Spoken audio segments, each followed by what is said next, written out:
ये कहानी एक ऐसे गांव की है जिसे लोग भूतिया गांव कहते थे। वहां की रहस्यमय घटनाओं ने लोगों को इतना डराया कि कोई भी रात को बाहर निकलने की हिम्मत नहीं करता था। गांव के बीचों बीच एक पुराना बरगद का पेड़ था, जिसके बारे में कहा जाता था कि वहां एक दईयान रहती है। गांव वालों का मानना था कि जो भी रात में उस पेड़ के पास जाता है वह वापस नहीं लौटता। कुछ लोगों ने दावा किया कि उन्होंने रात में एक सफेद साड़ी में लिपटी और बिखरे बालों वाली महिला को देखा है, जो पेड़ के पास खड़ी होकर हंसती थी। उसकी आंखें लाल और आवाज इतनी डरावनी थी कि सुनने वाला कांप जाता। एक दिन गांव के मोहन नामक व्यक्ति ने कहा, ये दईयान का डर सिर्फ कहानियां हैं। मैं इसे सच साबित करने के लिए उस पेड़ के पास जाऊंगा। गांव के लोगों ने मोहन को बहुत रोका, लेकिन वो नहीं माना। उसने रात का इंतजार किया और चुपचाप बरगद के पेड़ की ओर चल पड़ा।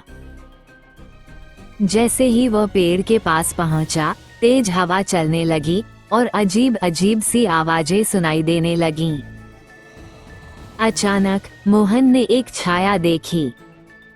वह छाया धीरे धीरे उसके करीब आ रही थी।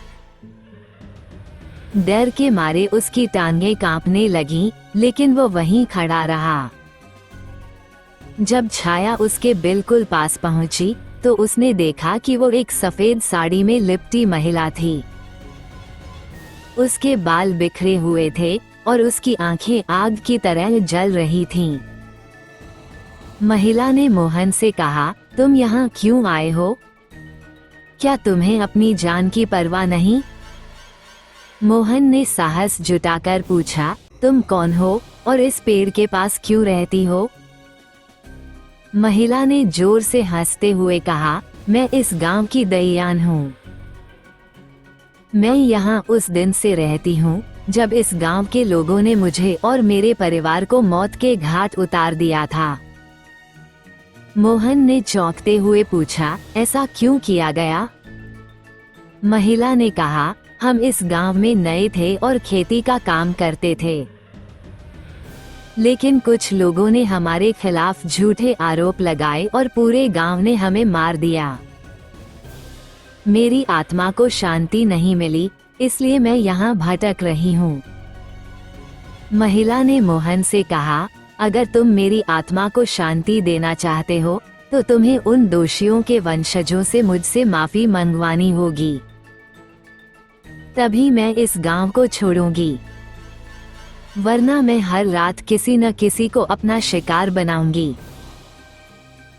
मोहन ने दईयान से वादा किया कि वो उसकी शर्त पूरी करेगा।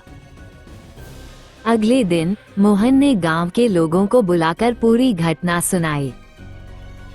गांव वाले पहले तो डर गए, लेकिन कुछ बुजुर्गों ने कहा, हमें अपनी गलती माननी होगी। हमने उनके परिवार के साथ जो किया वह गलत था। हमें उनकी आत्मा को शांति देनी चाहिए। गांव के लोग बरगद के पेड़ के पास इकट्ठा हुए और मोहन के साथ माफी मांगने लगे। उन्होंने दईयान से कहा, हमसे बहुत बड़ी गलती हुई है, कृपया हमें माफ कर दें और शांति से चली जाएं। दईयान की आत्मा ने ये सुनकर कहा, तुम्हारी माफी से मुझे शांति मिल गई है। अब मैं इस जगह को हमेशा के लिए छोड़ दूंगी, लेकिन याद रखना, किसी भी निर्दोष के साथ अन्याय मत करना। इतना कहकर वो महिला धीरे धीरे गायब हो गई। तेज हवा बंद हो गई और गांव के लोग राहत की सांस लेने लगे। ये कहानी हमें सिखाती है कि किसी के साथ अन्याय करने का परिणाम कितना भयानक हो सकता है। हर आत्मा को शांति और सम्मान मिलना चाहिए। अन्याय और झूठ का अंत हमेशा बुरा ही होता है। गांव में फिर कभी दईयान नहीं दिखी और वो जगह फिर से खुशहाल हो गई।